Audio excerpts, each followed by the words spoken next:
हाथरस कांड के बाद हर तरफ चर्चा इस बाबा की हो रही है, लेकिन भोले बाबा के साथ हर वक्त साई की तरह रहने वाली ये महिला आखिर कौन है, जानते हैं आप? ये महिला ना तो भोले बाबा की पत्नी है और ना ही कोई सेविका, फिर रिश्ता क्या है? हाथरस कांड वाले बाबा की खुद की एक आर्मी है जो उनके इशारे पर काम करती है, लेकिन भाई की मौत के बाद कैसे पुलिस की नौकरी छोड़कर ये शख्स बाबा बना, जानकर आप हैरान रह जाएंगे। इस वक्त पूरे देश में बाबाओं की कमी नहीं है। इन बाबाओं में कुछ सही बाबा हैं तो कुछ फर्जी हैं जो सिर्फ अपने फायदे के लिए बाबा बन जाते हैं। हाथरस कांड वाले भोले बाबा को देखकर भी कोई नहीं कह सकता है कि कोई बाबा है। आंखों में काला चश्मा, सफेद कपड़े और गले में टाई, इंग्लिश स्टाइल, बिल्कुल अंग्रेजी स्टाइल लेकिन काम देसी।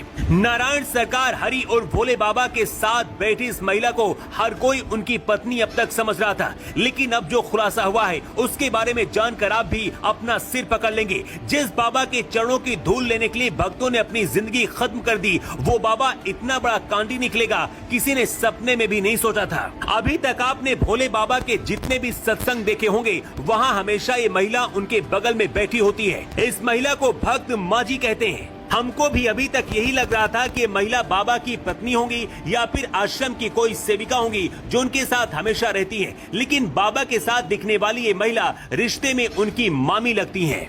भोले बाबा का जन्म एटा जिले के बहादुर नगर गांव में हुआ था। बाबा का बचपन का असली नाम है सूरजपाल सिंह। बाबा बनने से पहले यूपी पुलिस की नौकरी करते थे और खुफिया विभाग में भी काम कर चुके हैं। नौकरी के दौरान साल 1997 में बाबा के ऊपर यौन शोषण की एफआईआर भी दर्ज हुई थी। बाबा के ऊपर अब तक 5 मुकदमे चल रहे हैं। इनमें से एक केस आगरा, इटावा, कासगंज और फर्रुखाबाद और राजस्थान के दौसा में भी दर्ज है।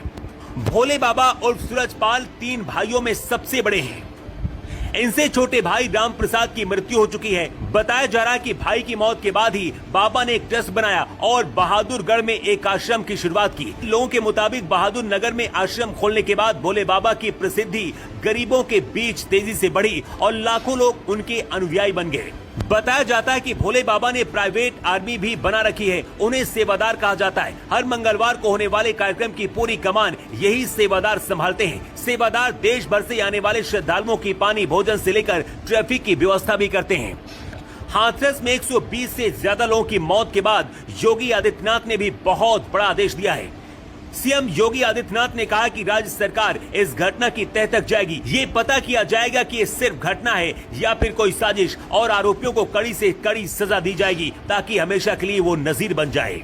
अब सवाल ये भी है कि क्या किसी साजिश के तहत इतनी बड़ी घटना को अंजाम दिया गया? हाथरस के अस्पताल में लाशों के ढेर लगे हैं। पुलिस हर तह तक जाने की कोशिश में लगी है। वहीं जिस बाबा का सत्संग सुनने के लिए भीड़ आई थी, वो बाबा गायब है। भोले बाबा उर्फ सूरजपाल सिंह की नई नई कहानियां निकलकर सामने आ रही हैं, जिसमें से एक कहानी उनकी पत्नी को लेकर भी है, क्योंकि हर कोई उनके बगल में बैठी महिला को उनकी पत्नी समझ रहा था, लेकिन अब खुलासा हुआ है कि बाबा के साथ रहने वाली महिला उनकी रिश्ते में मामी है। सबसे बड़ा सवाल यह है कि आखिर इतना बड़ा हादसा होने के बाद भी बाबा ने संवेदना क्यों नहीं दिखाई? ना ही कोई बयान दिया और ना ही इस मामले पर कोई बात कही और अंडरग्राउंड हो गए, क्योंकि शायद बाबा को भी बात पता है कि उनके पाखंड का पर्दा हट गया और योगी की पुलिस अब उसे जेल तक लेकर जाएगी।